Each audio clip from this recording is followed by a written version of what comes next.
Welcome to the deep dive. We've got some really interesting material today. And like always, our aim is to get past the surface, pull out those insights that, really stick with you. Exactly. Think of it as your shortcut to getting informed without feeling, well, overwhelmed. Yeah, absolutely. So today we're digging into a story called Stop Wasting Life and Time. Hmm. It's this narrative about a young guy, Adam, who kind of turns his life around, breaks free from procrastination just through small, consistent choices.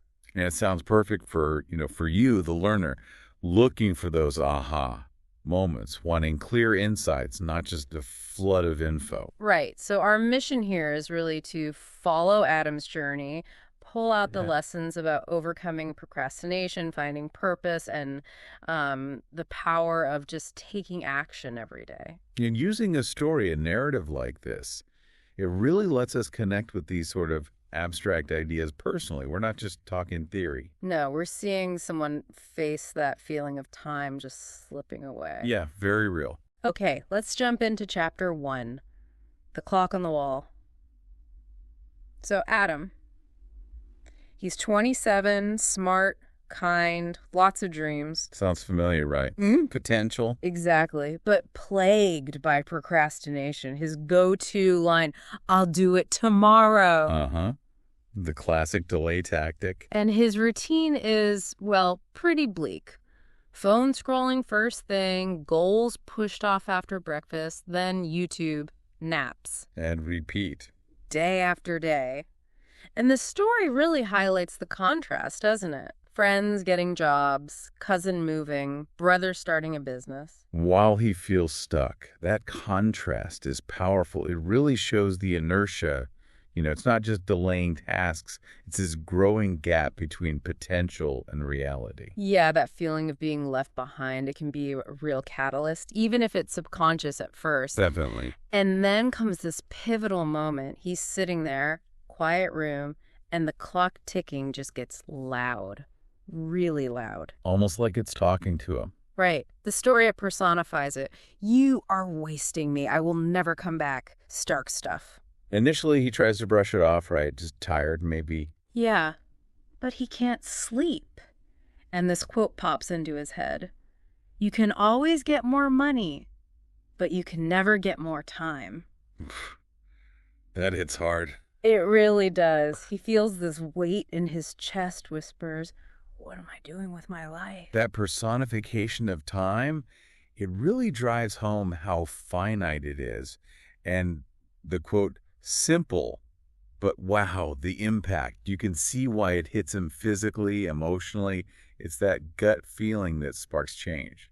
Totally. So he looks in the mirror, doesn't see the hopeful guy anymore, just exhaustion, regret setting in. And then anger. Yeah, a flash of anger at himself, at the wasted time. And that leads to the decision. Opens the laptop, types one word, enough. Powerful. That night, he makes a simple plan, just one small step each day. No more waiting for tomorrow. Breaking the cycle. And the next morning, completely different. Up before sunrise, feels alive, goes for a walk, gets a real smile, thinks, this is the first day of my real life. That immediate action, even small, it gives him back a sense of control, doesn't it? Procrastination makes you feel powerless. Right. Making a plan, acting on it, boom. Small win, big momentum shift. That feeling, first day of my real life, that's the psychological shift right there, moving from thinking to doing. But the chapter ends saying his fight with time has just begun. Which leads us to chapter 2, the list of regrets. Okay. So Adam sticks with it for 2 days. Early mornings, no mindless scrolling, just quiet thinking. Building consistency. Then he does this pretty tough exercise, makes a list. Things I regret. Ooh, confronting the past. Yeah, and it lists things like never learning the guitar he bought at 19, 8 years untouched. Damn. Specific. Not applying for a job because he was scared. Ignoring his mom's advice, don't let the days run away from you, That's poignant. and just years wasted on his phone. He calls it distractions are the new addiction. That's insightful. The list has 23 items. 23. And just writing them down creates this like real weight. Yeah, writing it down makes it concrete, doesn't it? You move from this vague unease to like an actual accounting of lost time, lost chances. It taps into that loss aversion thing. The pain of what's gone can be a huge motivator. Yeah. Seeing 23, that's got to amplify things, But here's the interesting turn. Instead of just wallowing in shame, which is easy to do. right, he reframes them, sees the regrets as lessons, warnings, Smart, turning it into fuel. which allows him to make a new list. Things I can still do. And this one is all action, all present moment. Okay, like what? Learn guitar 15 minutes a day, starting today. Apply for jobs, any job, just start small. Call his mom every Sunday.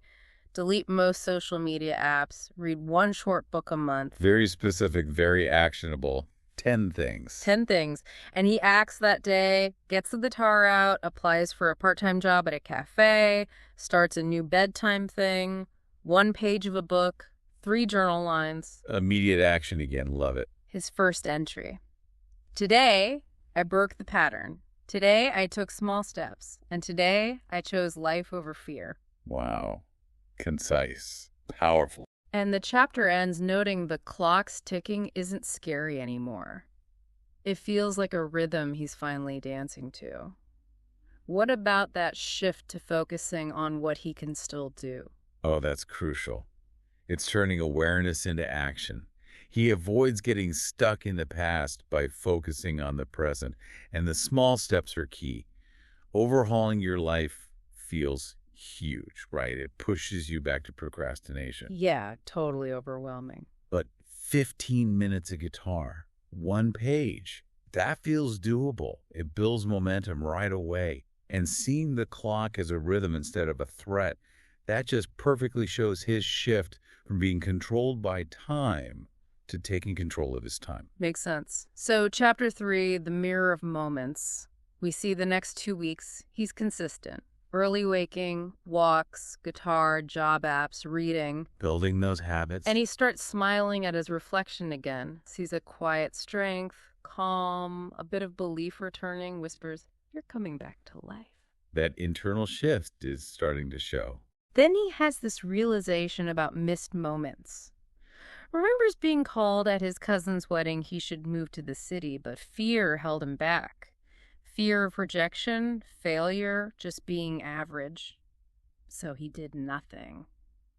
Why do these small moments feel so big later on? Because they often are big in retrospect. There are those little forks in the road. At the time, maybe they seem minor, but looking back, you see how they could have led somewhere totally different. His fear stopping him. That's classic status quo bias, right? The fear of change outweighs the possible upside. His journal entry nails it.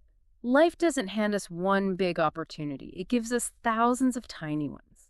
Moments, decisions, a call you could make, a habit you could break. And the longer you wait, the softer they knock. That's profound. Really captures it. He asks himself, what am I still afraid of? And the answer, wasting the second chance I've been given. Doubling down on his commitment. Then, boom, phone call.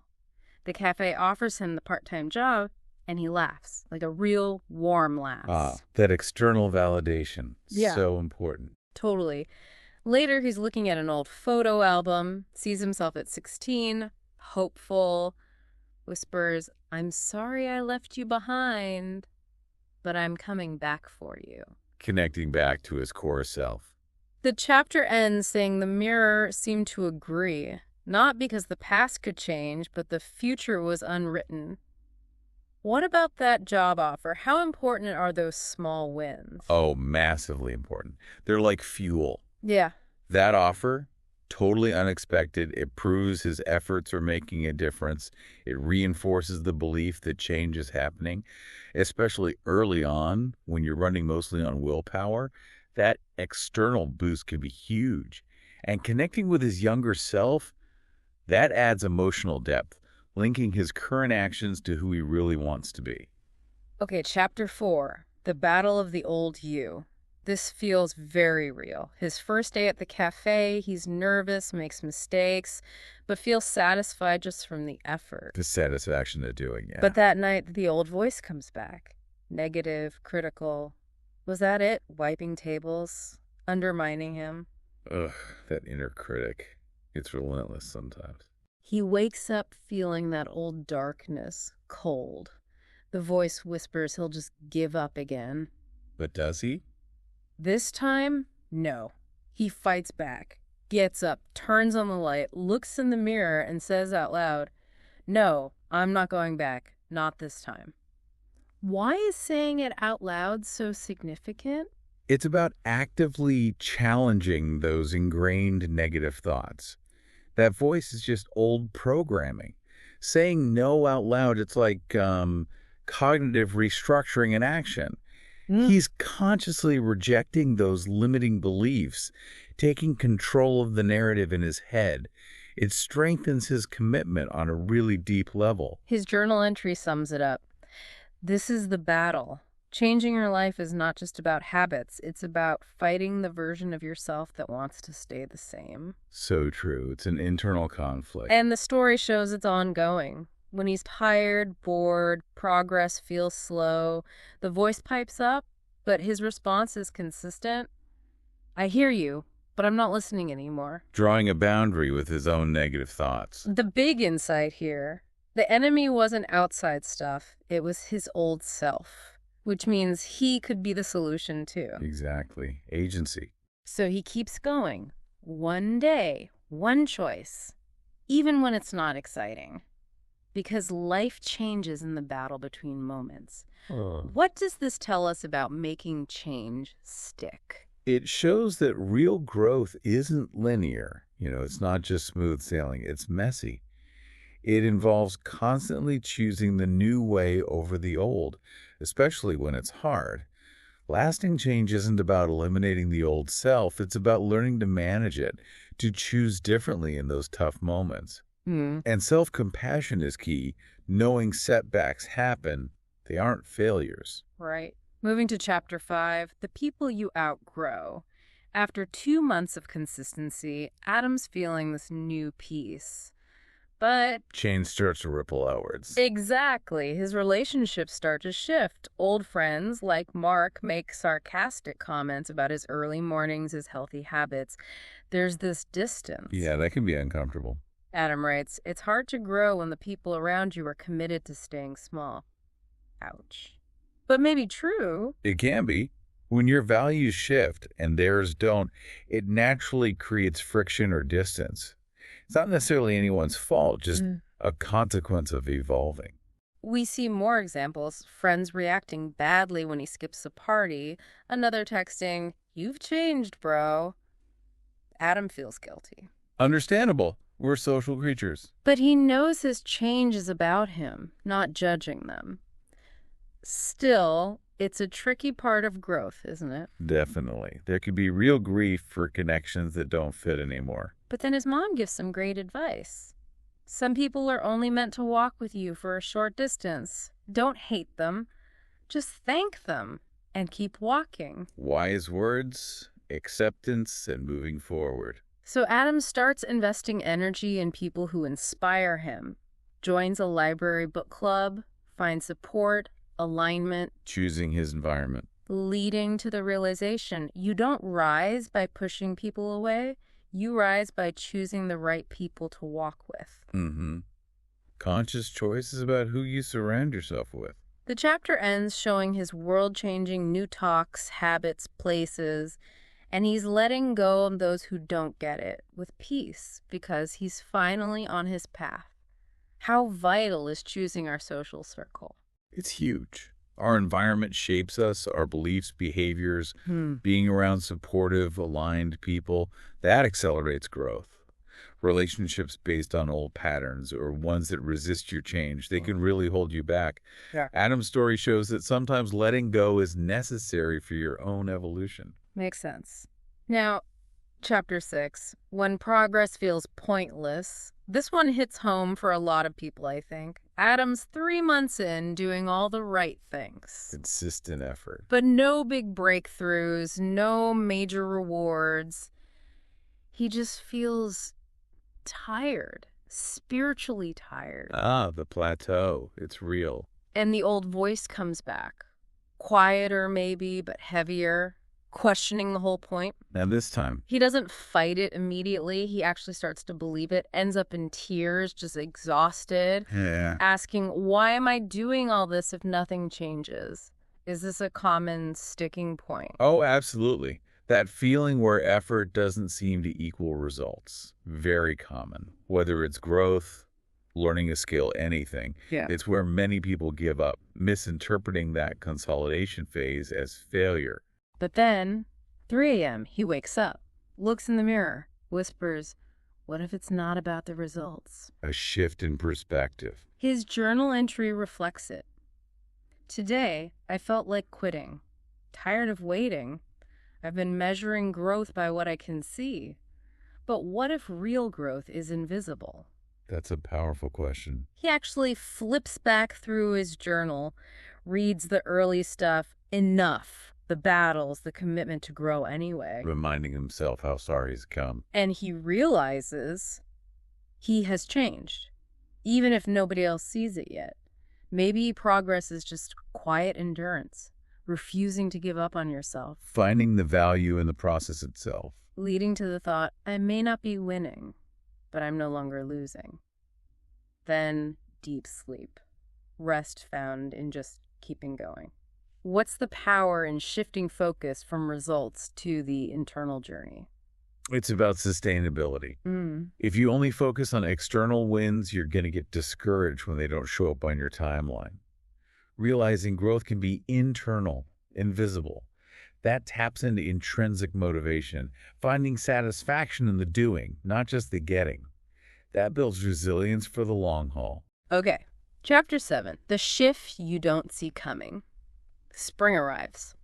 Adam notices subtle changes in nature, mirroring his own changes. More awareness. Then, little bits of positive feedback start appearing.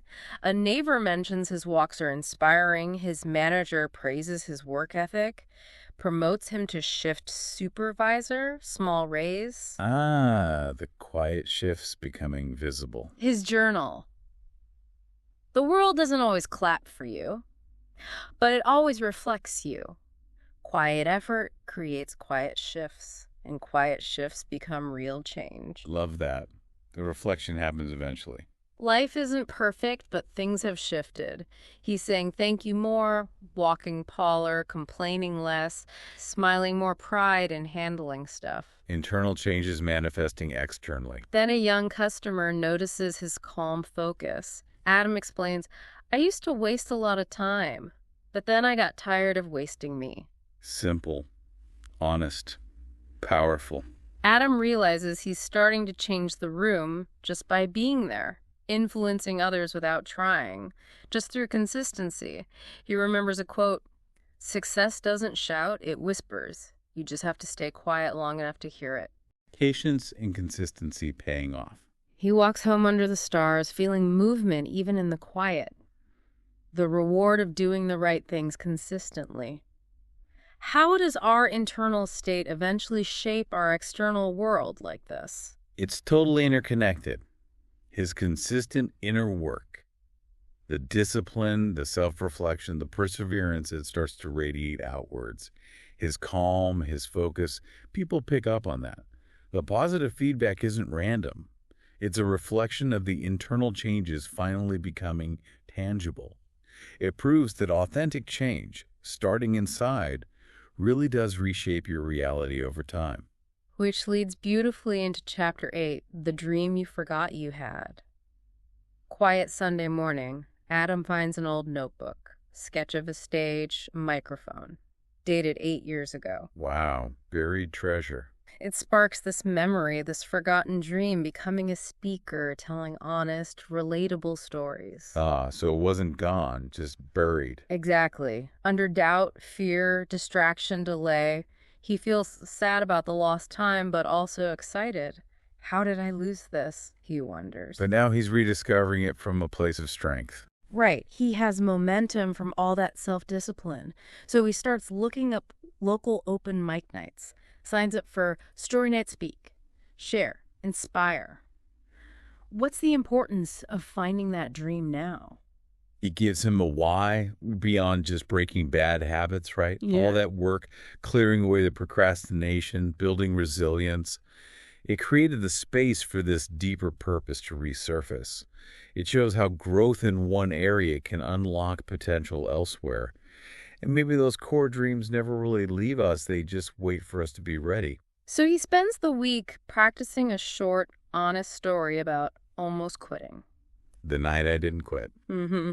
Good title. At the event, he's nervous, naturally, but he shares it, the wasted time, the inner battle, invisible progress, the fear of being stuck. Laying it bare, vulnerability. Afterwards, silence, then real applause. A few people stand. Connection. Then a young guy comes up. I needed to hear that. I've been stuck for so long. Adam just says, me too. That's why I told it. Beautiful. Sharing the struggle creates the bridge. He walks home feeling purpose, realizing dreams don't die. They wait. They wait for you to become the person who's ready to carry them. How does sharing that vulnerability impact things? It's incredibly powerful. It makes his story relatable, human. People connect with the struggle, the honesty.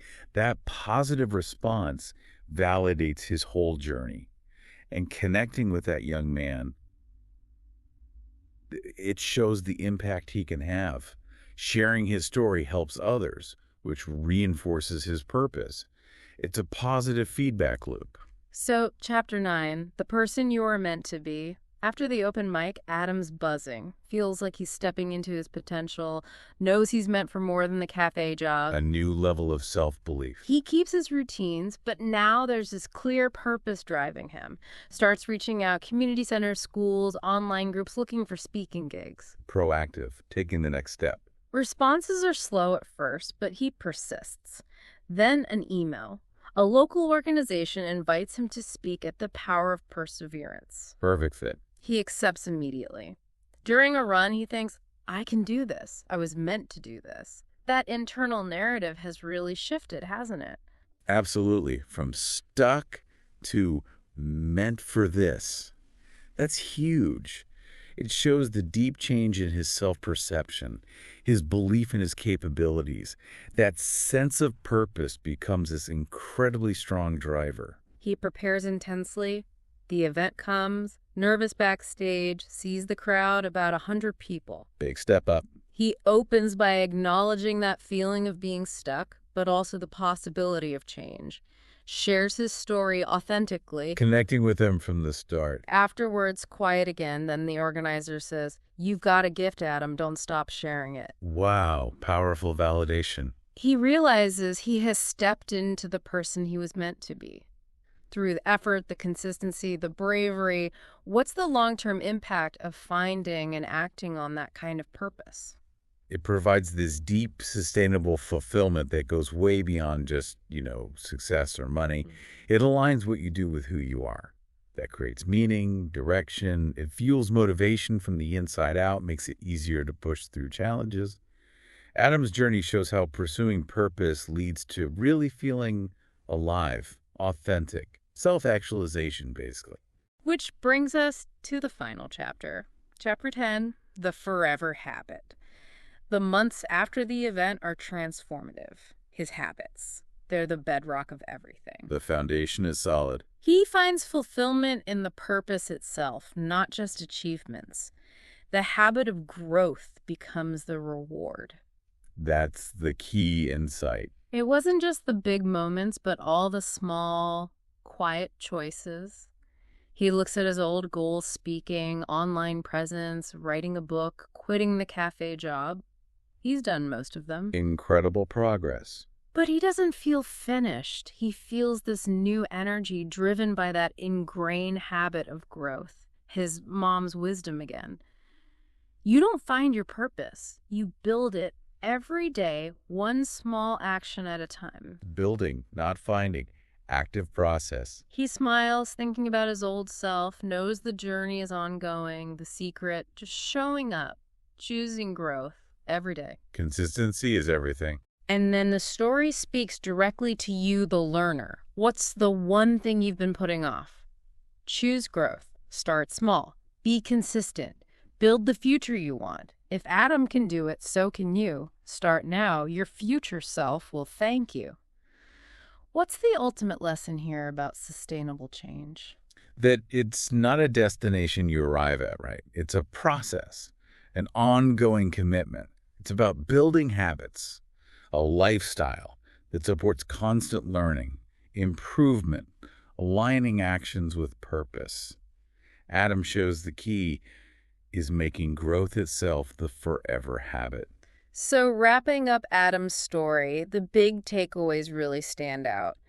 Recognizing time's value, that ticking clock moment. Crucial first step. Breaking big goals into tiny daily actions, the guitar, the journal, Making it manageable. the internal battle with the old self, and consciously choosing the new path. That ongoing fight. How growth affects relationships and navigating that wisely. Yeah, the social ripple effect. Pushing through when progress feels invisible, trusting the process. The importance of endurance. Rediscovering forgotten dreams when you've built momentum. Unlocking buried potential. And finally, seeing purpose not as a destination, but a path built daily through the habit of growth. Exactly. And for you listening, we really hope Adam's journey offered more than just a story, some real insights, those aha moments, hopefully in a way that felt clear and useful, not overwhelming. It's a great reminder that big change starts small, with commitment. Absolutely. So here's a final thought to take with you. Right now, what's one small step, truly actionable, that you can take today towards the tomorrow you really want? What metaphorical clock might be ticking for you, urging you to start? Maybe it's opening that dusty project file, making that call you've been dreading, or just setting aside 15 minutes to learn something. Like Adam found, just noticing that urge and making one small commitment, that could be the start of your own amazing transformation.